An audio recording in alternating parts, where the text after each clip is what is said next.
In this video, we'll talk about how to make confidence intervals for proportions.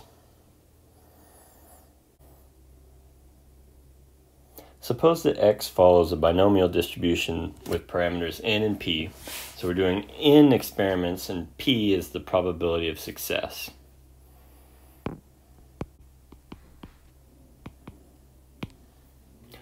Our goal is to find a confidence interval for p.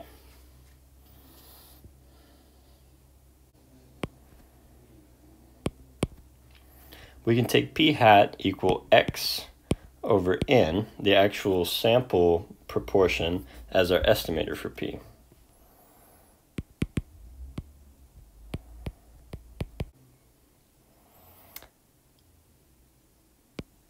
We can get the variance of p hat by just looking at the variance of x over n, plug in the formula. So this is 1 over n squared times the variance of x. And the variance of x, if you recall from the formulas for binomial distribution, is n times p times 1 minus p.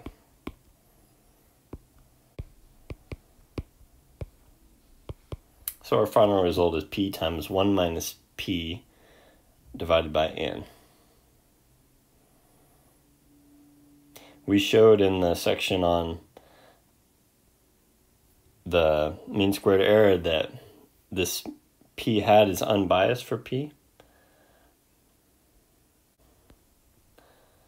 Applying the central limit theorem, we get that as n goes to infinity, as we take more and more samples, we get the sample estimate p hat is approximately normal with mean p and variance p times 1 minus p over n.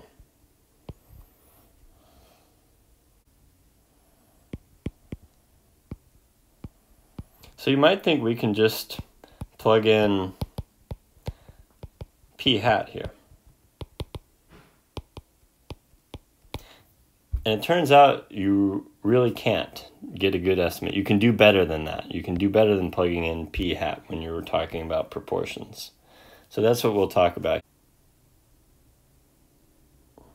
So here's how you do better than this. This method is called the Agresti Coull method from the 1998 paper by these authors, which I've linked to in your Canvas account, so you can check it out if you want to see the details. But basically, you take n tilde equal to n plus 4, and you take p tilde, which is equal to x plus 2 over n tilde. So what these are, they're effectively adding 2 more successes and 2 more failures to the data that you actually observed. And what this does is make the interval work better in practice, particularly for small sample sizes. So remember, for the central limit theorem, we need to have at least 30 observations as the rule of thumb.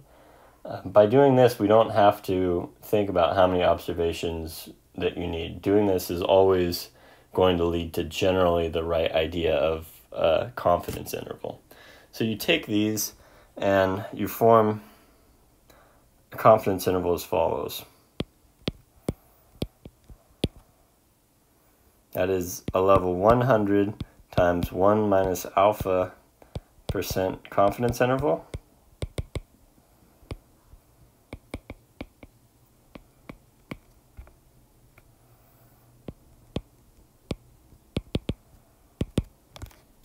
For p is, you take p tilde,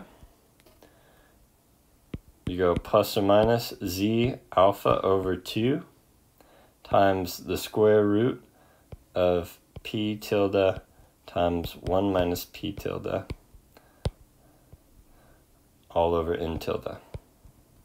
Okay, so it's the same idea as the normal one, it's just we're replacing our p hats and our n with our p tilde and n tilde, the same idea. So this can sometimes make P outside the range 0 and 1. So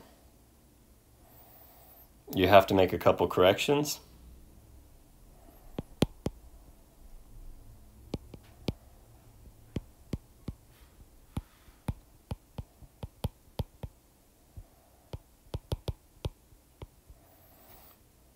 So if it's lower than 0, you need to replace it with 0.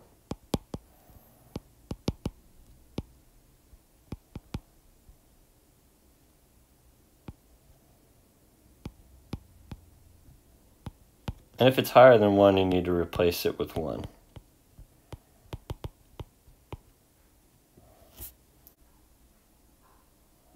So you might rightly ask, why does this work? And you can think of it as moderating whatever data that you saw, bringing it closer or making it less extreme, whatever the actual event was, by adding 2 successes and 2 failures. Particularly for the small sample case, it makes your estimate a little more stable. So that's why it works better. But for the full details, read the paper.